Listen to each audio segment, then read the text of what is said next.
The end of the Second World War was an extremely substantial event. The world had changed in many ways. The meaning of warfare had been redefined and saw the birth of a whole new set of world problems. The next issue to take the world stage would be between the United States and the Soviet Union, their feeble alliance during World War II quickly crumbling. The US was wary of the expansion of the communist country, as it threatened their power as a capitalist nation. The USSR did not approve of US international interactions and pushed to support communist uprisings in many neighboring countries. The tension built up to the first modern arms race and one of the longest wars in history, with both sides hesitant to fire the first shot. It would soon become known as the Cold War.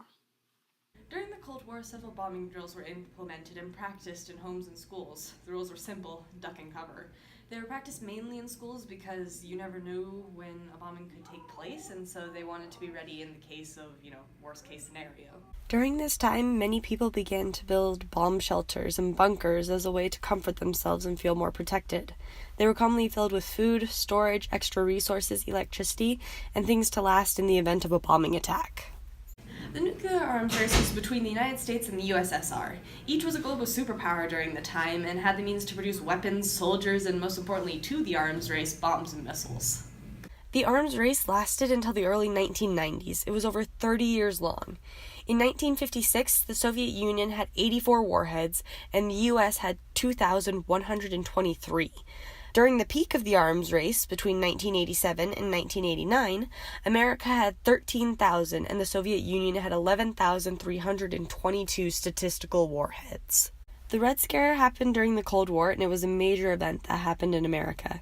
It was a period of time that people were very suspicious and scared of communists and spies living in America. There was a lot of distrust between people, and propaganda and films were released to tell people to avoid and report communists and not to leak national affairs. The first Soviet bomb was detonated on August 29, 1949, and the arms race began in 1950. The US and the USSR were producing and creating as many bombs and missiles as they could to try and stay ahead of the other, but no battles were actually fought between the two sides. Military production spiked during the Cold War. More weapons and missiles were being created, flying and navigation systems were improving, and there was still a lot of people volunteering for the Army and Navy, trying to help out their country. When the Cold War began in 1947, two distinct sides began to emerge: East against West, capitalism against socialism, democratic ideals, and the communist spies who sought to destroy them. Government propaganda in the US warned citizens against the looming communist threat and how to make themselves aware of anyone in their lives who could be communist. Videos showed how to identify communist spies, warning against those who read publications that have a suspected tie to communism, or who speak out against policies of the US government. In recognizing a communist, physical appearance counts for nothing. If he openly declares himself to be a communist, we take his word for it. If a person consistently reads and advocates the views expressed in a communist publication, he may be a communist. If a person supports organizations which reflect communist teachings, or organizations labeled communist by the Department of Justice, she may be a communist. If a person defends the activities of communist nations while consistently attacking the domestic and foreign policy of the United States, she may be a communist.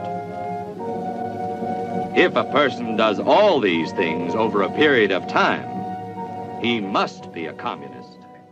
No one was safe. School teachers, college professors, labor organizers, artists, store clerks, journalists, anyone could secretly be a communist spy. Senator Joe McCarthy of Wisconsin attacked communism head-on in the U.S. government. For 2 years, McCarthy launched investigations into the State Department, the White House, the Treasury, and the U.S. Army. And I think those of us who have been elected by the American people to man the watchtowers, unless we have the intelligence to recognize the traitors, and unless we have the guts to name them, we should be taken down from those watchtowers and should not be representing the American people. And Radio shows featured stories of government agents tracking down communist spies.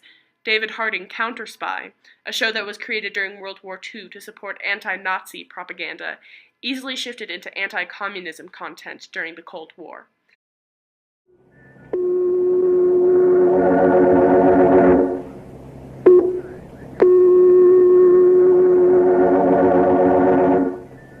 Washington, calling David Harding counter-spy.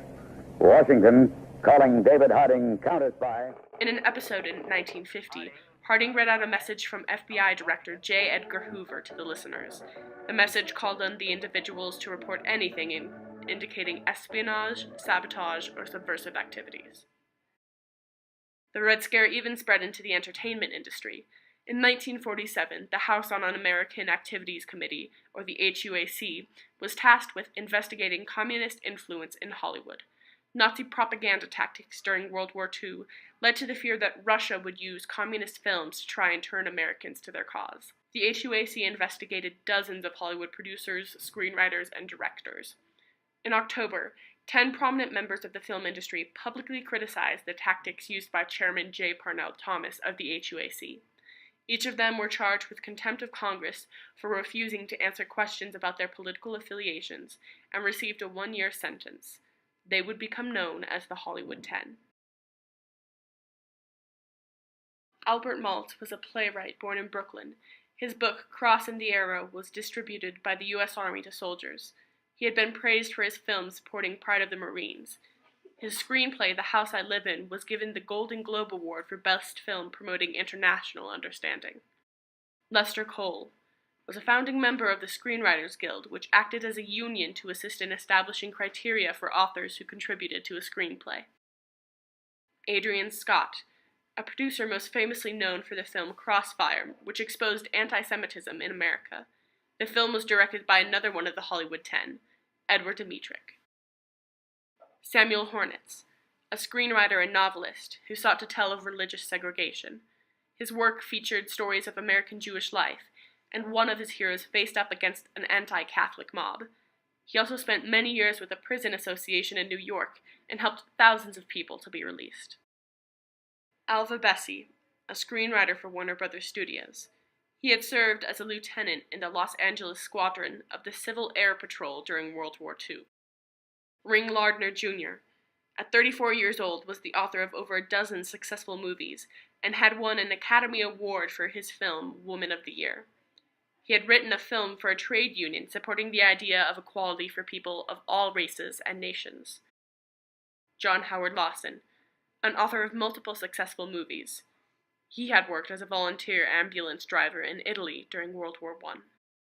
Herbert Biberman.